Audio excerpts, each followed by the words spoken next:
Hi friends, welcome to Sabha Shuvai. ரெசிபிக்கு போகிறதுக்கு முன்னாடி நம்ம சேனல் சப்ஸ்கிரைப் பண்ணிக்கோங்க. நான் அப்லோட் பண்ணுற எல்லா வீடியோஸையும் பார்க்கலாம்.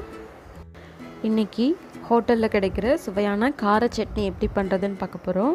இந்த சட்னி இட்லி தோசைக்கு சூப்பரான காம்பினேஷனாக இருக்கும். அதுக்கு எல்லாத்தையும் நம்ம பச்சையாக முதல்ல போட்டு அரைச்சிக்க போகிறோம். பூண்டு, வரமிளகா, கொஞ்சமாக புளி, சின்ன வெங்காயம் ஒரு 10, கருவேப்பிலை, தக்காளி 4 பழம் எல்லாத்தையும் போட்டு அரைச்சிக்க போகிறோம். சட்னிக்கு தேவையான உப்பையும் இதிலே சேர்த்துக்கோங்க.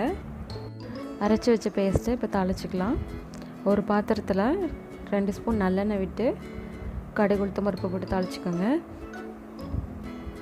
நல்லெண்ணெய் விட்டுக்கோங்க, அதுதான் நல்லாயிருக்கும். கடலெண்ணெய் விட நல்லெண்ணெய் பெஸ்ட்டு. கடுகு பொரிஞ்சதும் அரைச்சி வச்சுருக்க வெங்காயம் தக்காளி பேஸ்ட்டு இதில் சேர்த்துக்க போகிறோம். இந்த பேஸ்ட்டு ஒரு 10 to 15 நிமிஷம் நல்லா கொதிக்கணும். அப்போ தான் அதோட பச்சை வாசனை போகும்.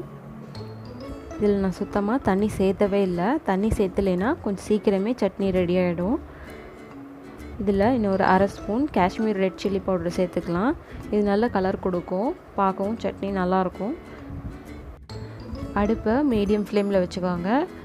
இப்போ இதை மூடி கொஞ்ச நேரம் வச்சிடலாம். பேஸ்ட்டு திக்காகிடுச்சு. இப்போ இதில் ஒரு துண்டு வெல்லம் சேர்க்குறேன். இந்த சட்னியோட ஸ்பெஷலே இந்த வெல்லம் டேஸ்ட்டு தான். இது சேர்க்குறதுனால டேஸ்ட் இன்னும் அதிகமாகும். கடைசியாக 2 ஸ்பூன் நல்லெண்ணெய் விட்டு அடுப்பு ஆஃப் பண்ணிக்கோங்க. இது இட்லி தோசை கூட இன்னுமே சூப்பராக இருக்கும். நீங்களும் கண்டிப்பாக ட்ரை பண்ணுங்கள். மறக்காமல் நம்ம சேனலுக்கு சப்ஸ்கிரைப் பண்ணுங்கள். நெக்ஸ்ட் வீடியோவில் பார்க்கலாம். தேங்க்யூ ஃபார் வாட்சிங்.